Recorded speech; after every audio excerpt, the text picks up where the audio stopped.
My biggest thing is, if you ever have any cravings, you just let me know. Oh, I will. Let me help. Let me help. You're never bothering me. When did you start, I guess, like, doing this? Like, getting into, like, more exploratory with food and cooking? I would say. Had you already, like, got into diet, like, being like doing dietitian type stuff, and then explored more, or? Well, what had happened was, actually, my first. So I played college basketball, believe it or not, and during my sophomore year, I had a career-ending injury. You're familiar with your iliopsoas. Mm-hmm. I tore that, which is just a freak of an injury.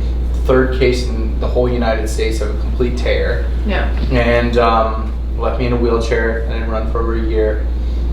Career was over. Like, I played Division II. Played for my college education. It's like I was on a full ride, and that led me to, like, what the hell had happened? I'm like, what was that? And I realized right then and there, I was like, I can be a victim, or I can learn from this and see the silver lining that, hey, this is how I can help other people. And so I realized that I neglected my sleep, neglected my mobility, neglected my strength training, neglected my nutrition. But then the nutrition kept coming up more and more, and I really, really enjoyed it. And so I actually had my first gig in strength conditioning and strength training in the CrossFit gym back in 2012. And I was an intern there. Talena Fortunato, she was one of the head coaches there. I know her pretty well still, and she's a quirky character. Yeah. She's a cool person. And so I got to meet her. I met Brian McKenzie a good bit, because he was always running through there and working with her. So I did paleo at that time.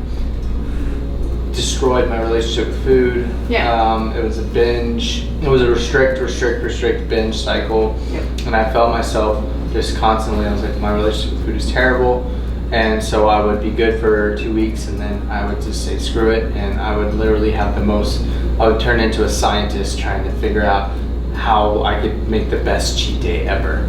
I would write down all these things I was gonna have. I would go to the store, and I remember one time I went to the store and I left with that one thing that I was gonna try and get out of my system, and it scared me so much that really scared me. So I walked away and I was like, oh my gosh, I can't believe I almost forgot that. I would have not been able to survive without getting this out of my system. And then that realization was like anytime I talk about it, I get goosebumps, because I'm like, that's scary.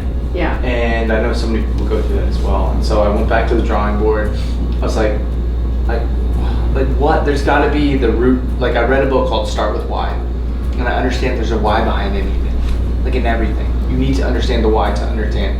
Education creates adherence. I didn't have education. I was just going by what people told me. I didn't understand the hierarchy of importance. So I went back and learned as much as I possibly could. Got some amazing mentors in the field, and I learned something called the hierarchy of importance of nutrition. And it's literally a pyramid. And at the bottom, the base level, is your calories in versus calories out. If you're completely overweight, it doesn't matter what quality of calories you have in, because your body is full of a virus, which is body fat. Body fat creates a virus. It's literally like a virus on your computer, and no matter what, it just will not function properly. So if you can't get caloric balance and get into a healthy body fat percentage, that means nothing. And I realized the next level, macronutrients. And I realized, wow, if you hit a certain amount of protein, carbs, and fats, they each play a certain role. And if you hit those, you hit your calories. Whoa, okay, that's the next level. I'm like, whoa, I've been focusing on something that's not even on the pyramid yet. I haven't even been able to talk about yet.